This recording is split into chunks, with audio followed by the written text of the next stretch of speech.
Descubrí que mi esposa se acostaba con mi hermano a mis espaldas. Y eso destrozó mi vida en un segundo, porque la traición no vino de un desconocido, sino de mi propia sangre.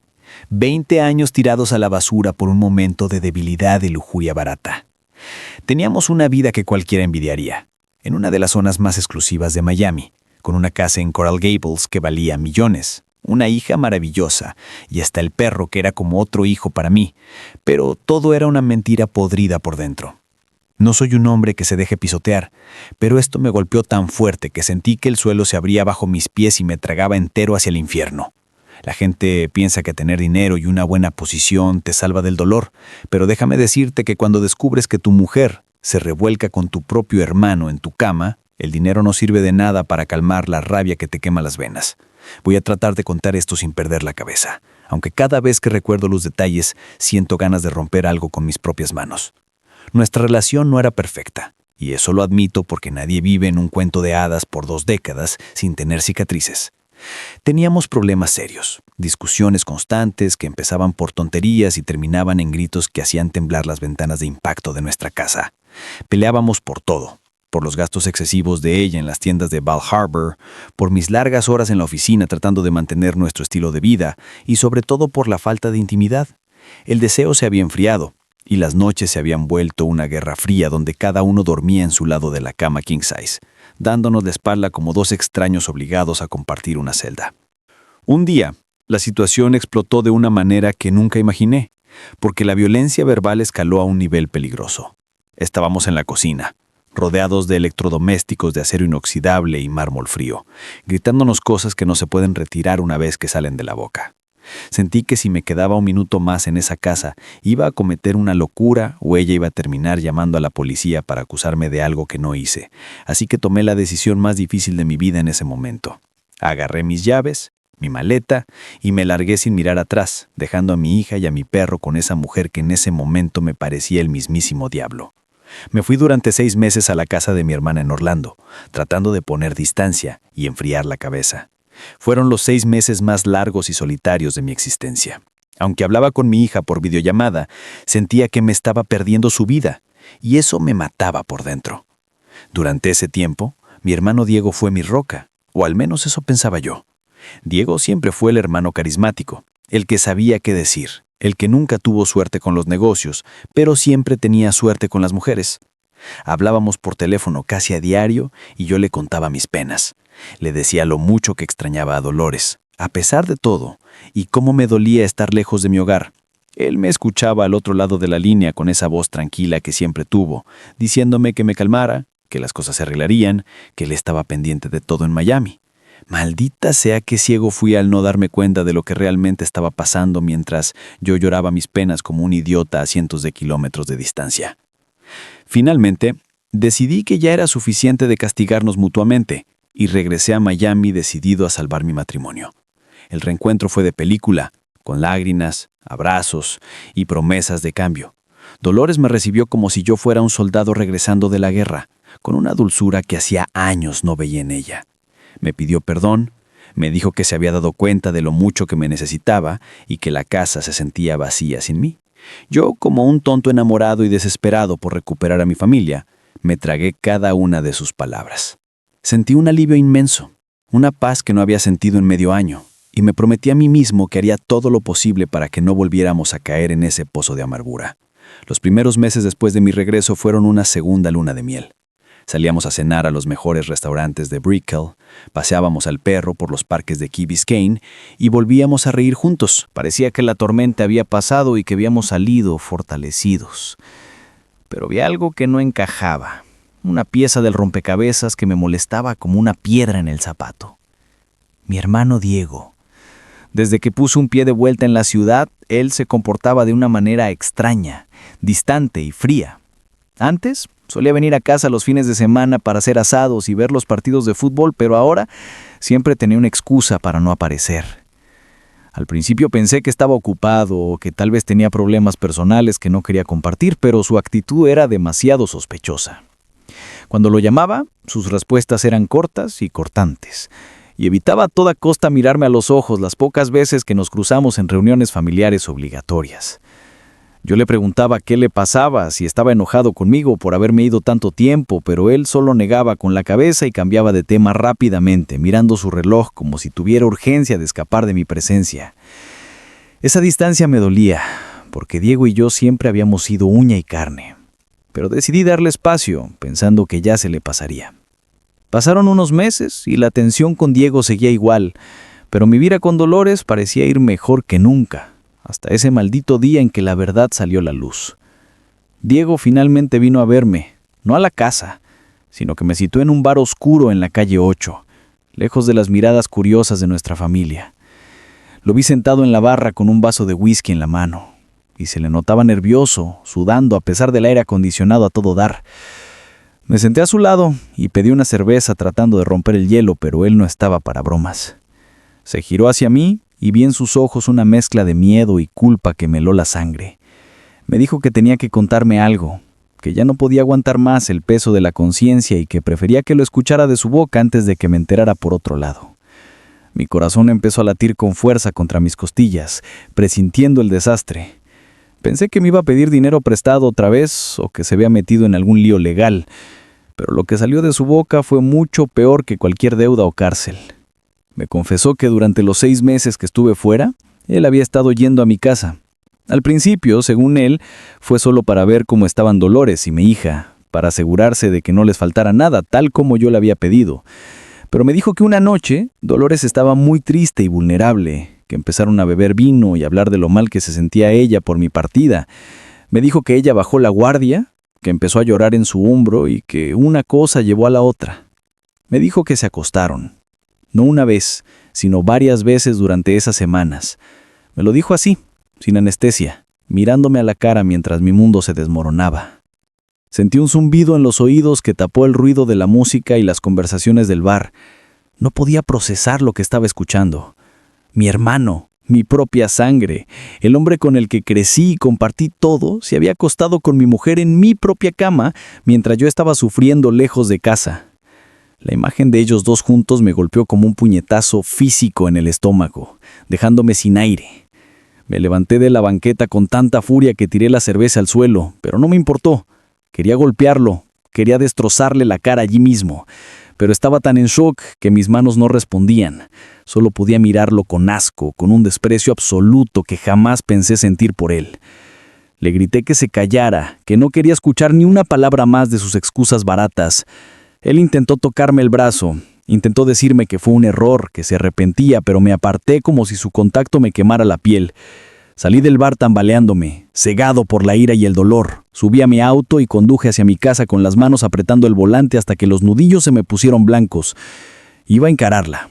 Iba a ver a esa mujer a los ojos y quería ver si tenía el descaro de negármelo. La adrenalina corría por mi cuerpo, preparándome para la confrontación más dolorosa de mi vida. Llegué a la casa y entré como un huracán. Dolores estaba en la sala, leyendo una revista, tranquila, como si no hubiera destruido mi vida. Al ver mi cara, su expresión cambió instantáneamente de la calma al terror puro. No tuve que decir mucho, solo le dije 3 palabras. Diego me contó, y con eso fue suficiente para que su máscara de esposa perfecta se cayera en pedazos. Se puso pálida como un papel y empezó a temblar. No intentó negarlo, no intentó inventar una mentira piadosa.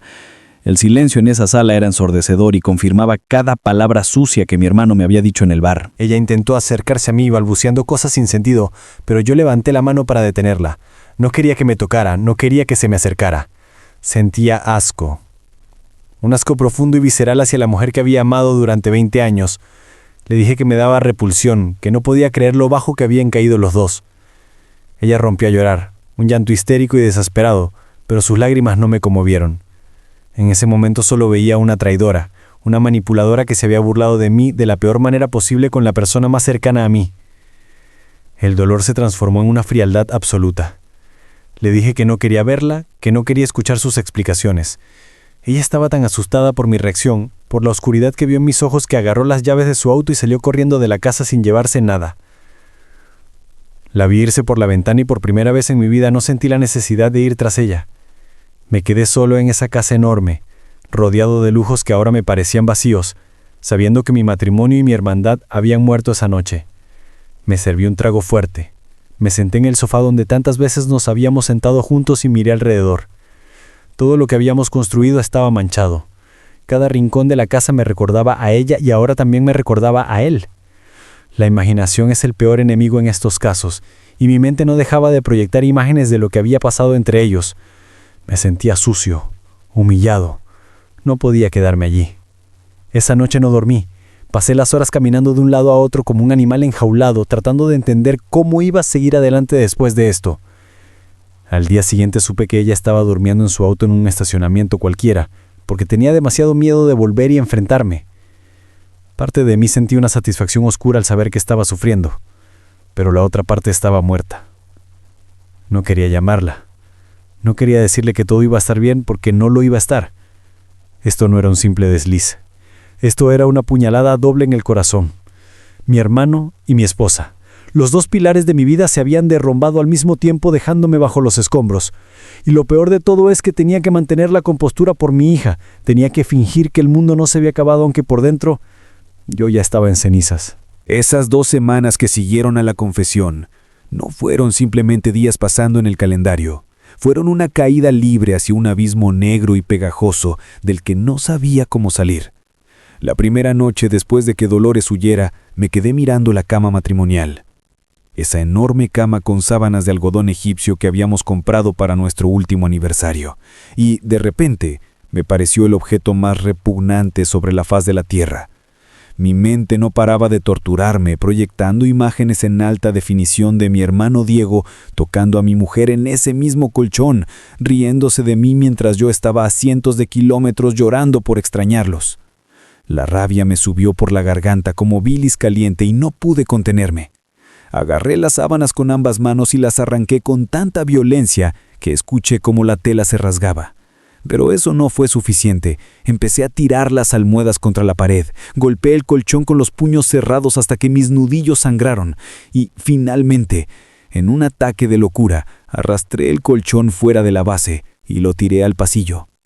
No podía dormir ahí. Nunca más podría cerrar los ojos en esa cama sin sentir el fantasma de mi hermano respirando en mi nuca. Esa noche dormí en el sofá del salón, con el perro a mis pies, temblando de frío y de ira. Pero el amanecer trajo una realidad aún más cruda. La casa estaba en silencio, un silencio sepulcral que amplificaba mis pensamientos oscuros. Intenté prepararme un café, pero mis manos temblaban tanto que derramé el polvo por toda la encimera de granito, y en lugar de limpiarlo, me quedé mirando la mancha marrón, pensando en lo patética que era mi vida. Dejé de ir al trabajo. Simplemente no podía ponerme el traje y sonreír a los clientes, fingiendo que no tenía un cuchillo clavado en la espalda. Me encerré, bajé las persianas automáticas para que el sol de Miami no entrara y convertí mi mansión en una cueva oscura y viciada. Fue entonces cuando volví a viejos hábitos que creía enterrados. Empecé a fumar marihuana. No lo hacía por diversión, lo hacía para apagar el ruido en mi cabeza. Me sentaba en el sofá, rodeado de humo denso, con el control de la consola de videojuegos en la mano, matando zombies o soldados virtuales durante horas y horas. Era la única forma de no pensar. Si me concentraba en la pantalla, no tenía que pensar en Dolores durmiendo en su auto, ni en Diego traicionándome. Mi perro me miraba con ojos tristes, pidiéndome salir, pidiéndome atención, pero yo apenas tenía fuerzas para abrirle la puerta trasera y dejarlo salir al patio. Me estaba convirtiendo en un espectro en mi propia casa, un hombre roto que se escondía detrás del humo y los píxeles para no enfrentar la realidad. Al tercer día, mi teléfono empezó a sonar. Era mi madre. Al principio ignoré las llamadas viendo su nombre en la pantalla y sintiendo una punzada de ansiedad, pero insistió tanto que finalmente contesté, pensando que quizás algo grave había pasado. Craso error. Lo que escuché del otro lado me rompió aún más, si es que eso era posible. Mi madre, con su voz temblorosa, no me llamó para consolarme ni para condenar lo que Diego había hecho. Me llamó para que tuviera piedad. Me dijo que Diego estaba destrozado, que no paraba de llorar y que decía que había cometido el peor error de su vida. Me dijo que la familia es lo primero y que teníamos que encontrar la manera de superar esto juntos. Escuchar a mi propia madre defender al hombre que se acostó con mi esposa fue como recibir una bofetada con la mano abierta. Le grité por el teléfono, le dije que si ella pensaba que esto era un simple error de cálculo, estaba muy equivocada. Le dije que Diego estaba muerto para mí, que no tenía hermano, que el hombre que creció conmigo había decidido enterrar nuestra hermandad en el momento en que puso una mano encima de Dolores. Mi madre empezó a llorar diciendo que no podía dividir a la familia, que éramos todo lo que ella tenía, pero yo no estaba para sentimentalismos baratos. La corté en seco. Le dije que si seguía defendiéndolo, ella también podía olvidarse de que tenía otro hijo. Colgué el teléfono y lo tiré al sofá, sintiendo que ahora estaba verdaderamente solo en el mundo, sin esposa, sin hermano, y ahora prácticamente sin madre. Los días se convirtieron en una mancha borrosa de humo, comida a domicilio y resentimiento. Pero la casa, aunque grande, tiene formas de recordarte cosas. Un día, buscando un cargador en el cuarto de visitas, encontré algo que me heló la sangre. Debajo de la cama de visitas había una envoltura de los cigarros que fuma Diego, una marca específica, cubana, que él siempre presumía traer de contrabando. Me quedé mirando ese pedazo de papel arrugado en mi mano y me di cuenta de que no solo lo habían hecho en mi cama, se habían paseado por toda mi casa. Habían usado mi hogar como su motel personal mientras yo no estaba. La imagen de ellos riéndose, bebiendo mi vino y usando mis habitaciones me provocó una arcada tan fuerte que tuve que correr al baño a vomitar, aunque no tenía nada en el estómago más que rabia. Pasaron 2 semanas exactas, 2 semanas de infierno personal. Y entonces la puerta principal se abrió. El sonido de la cerradura girando me hizo saltar del sofá. El perro ladró y corrió hacia la entrada, moviendo la cola, el único ser vivo en esa casa que todavía tenía capacidad de perdonar. Yo me quedé paralizado, con el corazón martillando contra mis costillas. Escuché pasos lentos, arrastrados, y ahí apareció ella, Dolores. Se veía terrible y eso me dio una satisfacción momentánea y cruel. Tenía ojeras profundas, el pelo sucio y la ropa arrugada. Parecía haber envejecido 10 años en 14 días. Olía a encierro, a coche, a desesperación. Se quedó parada en el umbral de la sala, mirándome, rodeado de cajas de pizza vacías y con el olor a marihuana impregnando el aire. Sus ojos se llenaron de lágrimas al verme, al ver en qué me había convertido. Pero yo no bajé la mirada. Me mantuve firme, esperando su primer movimiento como un depredador que ya no confía en su presa. Ella se dejó caer de rodillas en el suelo de mármol y rompió en un llanto desgarrador. Empezó a hablar atropelladamente, las palabras saliendo entre sollozos. Me dijo que lo sentía, que era una estúpida, que no sabía en qué estaba pensando. Se arrastró un poco hacia mí, intentando agarrar mis piernas, pero yo retrocedí instintivamente, chocando contra la mesa de centro. No quería que me tocara. Su toque, que antes era mi refugio, ahora me parecía veneno. Me contó su versión de la historia, una versión que intentaba suavizar su culpa. Me dijo que se sentía sola cuando me fui, que tenía miedo de que nuestro matrimonio hubiera terminado para siempre. Me dijo que Diego empezó a venir a verla, a preguntarle cómo estaba y que una noche trajo vino.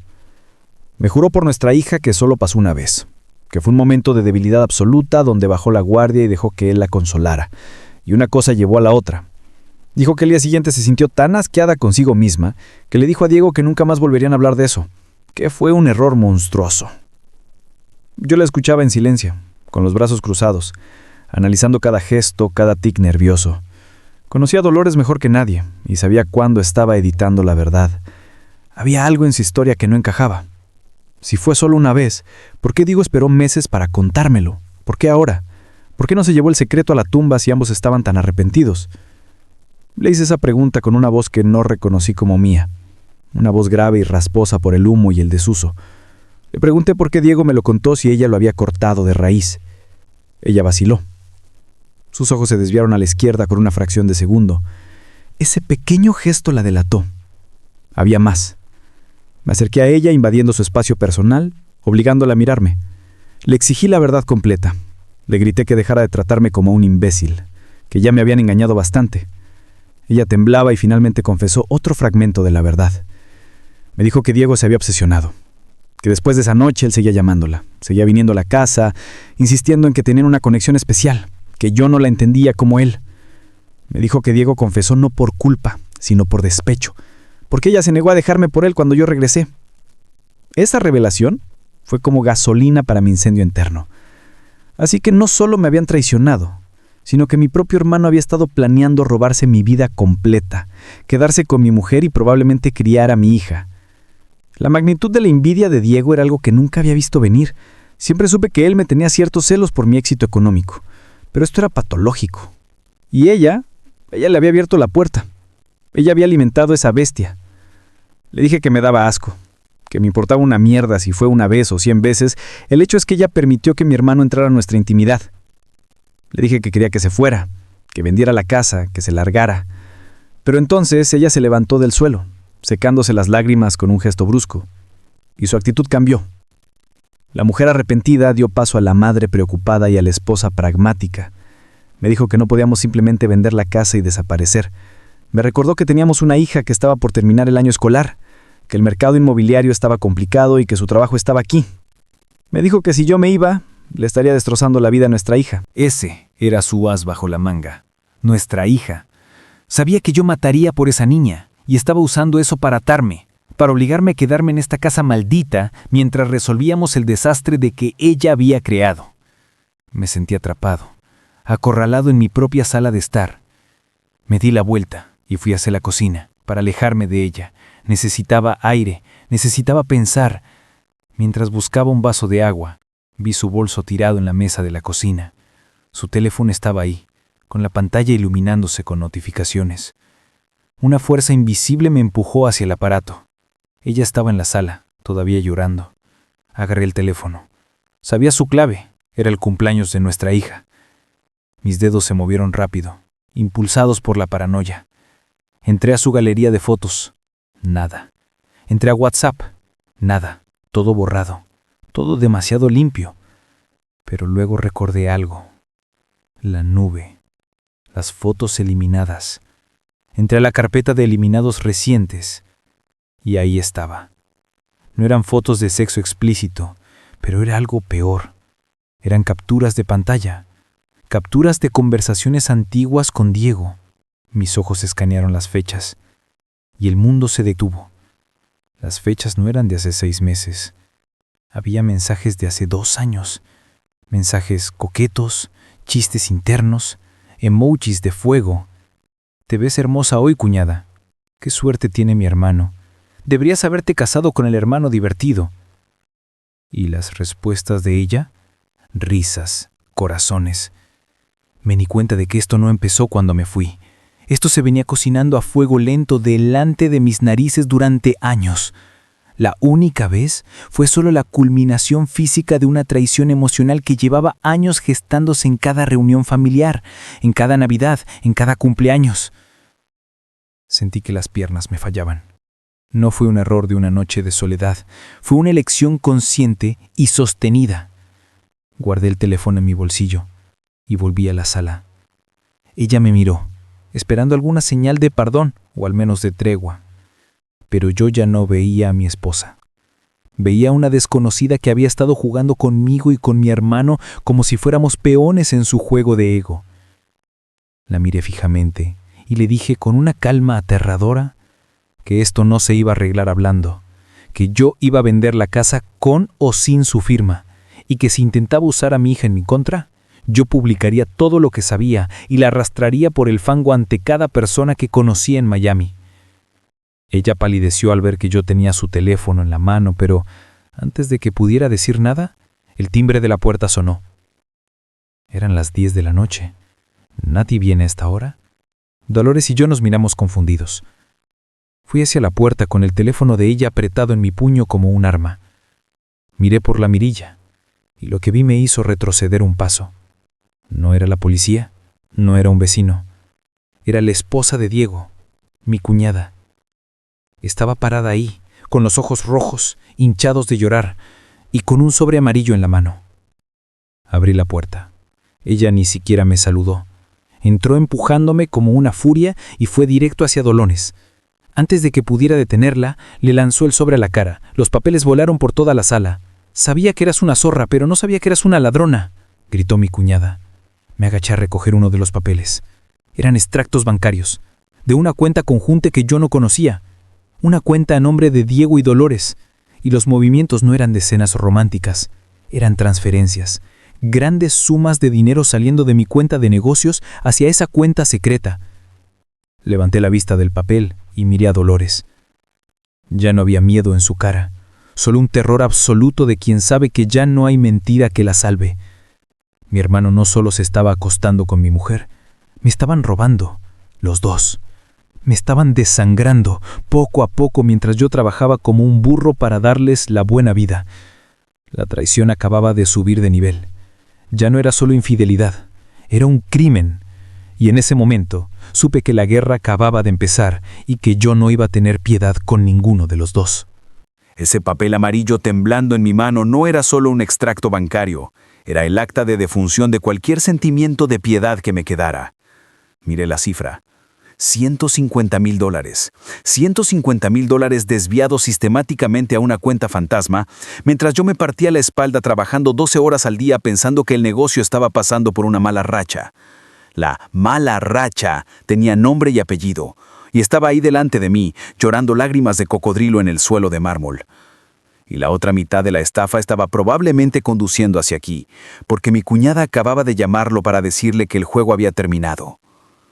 Levanté la vista hacia mi cuñada, Sofía. Ella no lloraba, tenía la mandíbula apretada y la mirada de una mujer que ha decidido quemar el mundo.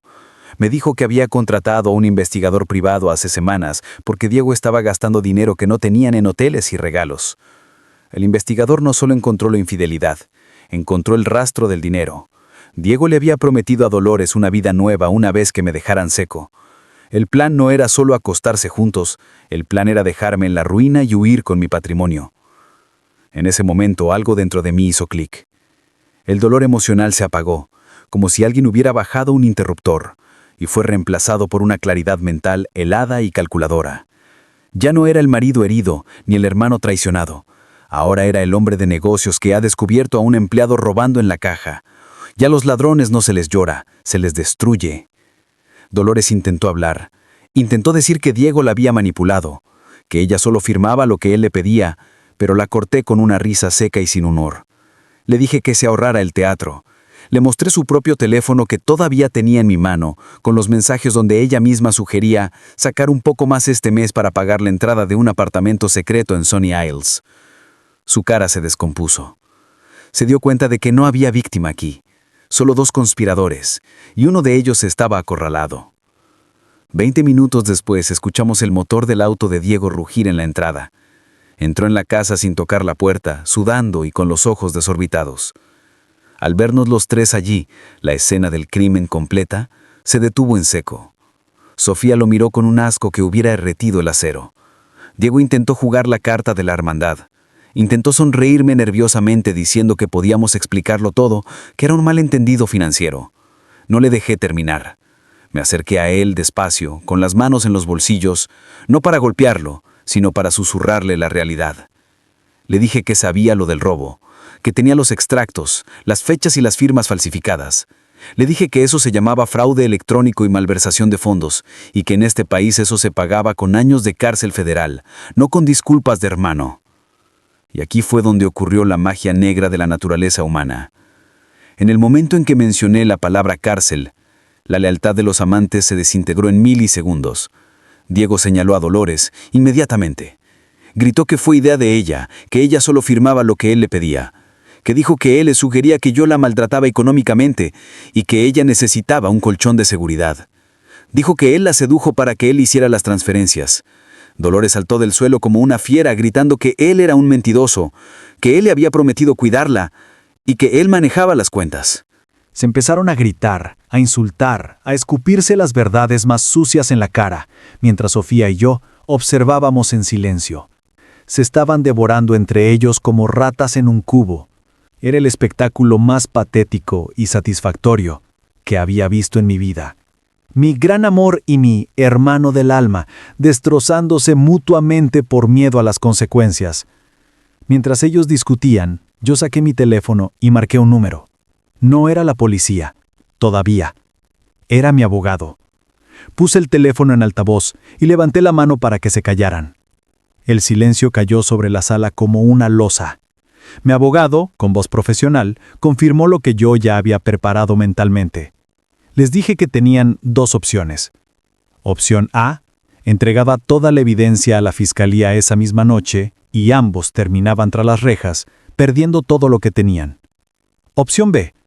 Firmaban ahora mismo un acuerdo donde renunciaban a cualquier reclamo sobre la casa, devolvían cada centavo robado, vendiendo sus propios activos si era necesario, y desaparecían de mi vista y de la ciudad para siempre. Diego se puso pálido. Sabía que no tenía dinero para defenderse en un juicio. Dolores miró a su alrededor, a la casa que tanto amaba, y supo que la había perdido. Intentó jugar su última carta, la que usó antes, nuestra hija. Dijo que no podía dejarla en la calle, que la niña me odiaría. Pero yo tenía un último as bajo la manga. Miré hacia la escalera. Ahí, sentada en el último escalón, abrazando al perro, estaba mi hija. Había estado escuchando todo. Sus ojos estaban rojos, pero no de tristeza, sino de decepción. Bajó las escaleras lentamente y pasó de largo a su madre, que intentó abrazarla. Se vino a poner a mi lado y me agarró la mano con fuerza.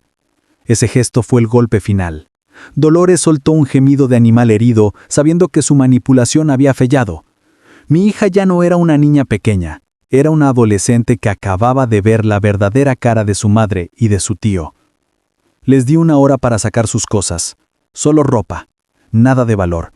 Sofía se encargó de vigilar a Diego, asegurándose de que no se llevara ni un reloj que no fuera suyo. Dolores llenó 2 maletas, llorando en silencio mientras yo me servía un vaso de agua en la cocina, tranquilo por primera vez en meses. Cuando salieron por la puerta, la noche de Miami estaba húmeda y pesada. Diego se subió a su auto y arrancó sin mirar atrás, dejando a Dolores sola en la acera con sus maletas. Ni siquiera se ofreció a llevarla. Ahí estaba el gran amor por el que traicionaron a su sangre. Duró lo que dura el miedo.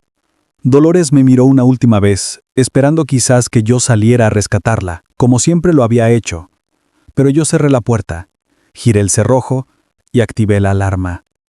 Al día siguiente puse la casa en venta. No podía vivir ahí con esos fantasmas. Con el dinero recuperado y la venta de la mansión, compré una casa más pequeña, frente al mar, en una zona tranquila, lejos de los recuerdos. Mi hija vive conmigo. Estamos yendo a terapia y poco a poco estamos reconstruyendo la confianza. Con mi madre no he vuelto a hablar. Ella eligió su bando y ahora tiene que vivir con un hijo que es un delincuente y otro que es un extraño. A veces cuando me siento en mi nuevo balcón a fumar un cigarro mirando el océano, pienso en la ironía de todo. Querían robarme mi vida, querían dejarme sin nada, y al final ellos se quedaron sin familia, sin dinero y sin dignidad. Mientras yo estoy aquí con mi hija, mi perro y mi paz. La traición duele como una quemadura de 3er grado, pero la cicatriz que deja te hace más duro, más sabio y, curiosamente, más libre. Al final del día, la basura se sacó sola.